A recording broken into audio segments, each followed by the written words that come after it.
بسم اللہ الرحمن الرحیم۔ السلام علیکم ورحمۃ اللہ۔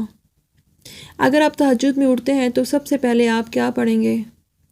حضرت عائشہ رضی اللہ تعالی عنہما فرماتی ہیں، نبی کریم صلی اللہ علیہ وآلہ وسلم جب رات کو تہجد کے لیے اٹھتے تو یہ پڑھتے 10 بار اللہ اکبر، 10 بار الحمدللہ، 10 بار سبحان اللہ و بحمدہ، 10 بار سبحان الملک القدوس، 10 بار استغفر اللہ، 10 بار لا الہ الا اللہ، اور پھر 10 بار اللہم اعوذ بک من ضیق الدنیا و ضیق یوم القیامہ۔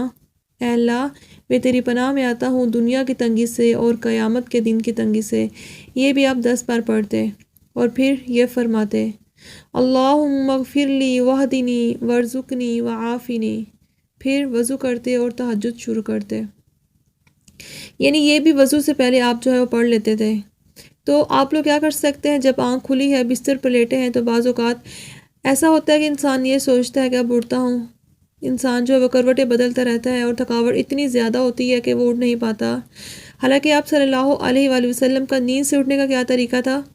آپ جب اٹھتے تو ایک دم اٹھتے، یعنی جب آپ کے جاگنے کا وقت ہوتا تو آپ جو ہے فوراً اٹھتے تھے۔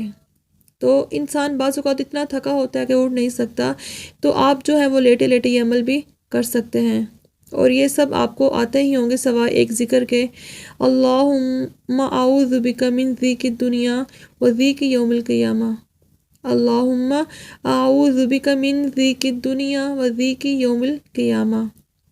اور ترتیب آپ لوگ جو ہے وہ یاد کر لیں۔ اگر آپ لوگوں کو یہ ترتیب نہ یاد ہو تو یہ کہیں لکھ کر بھی آپ لگا سکتے ہیں۔ تو جب آپ تہجد کے لیے اٹھیں تو آپ لیٹے لیٹے بستر پہ پہلے یہ ذکر جو ہے وہ پڑھ لیا کریں۔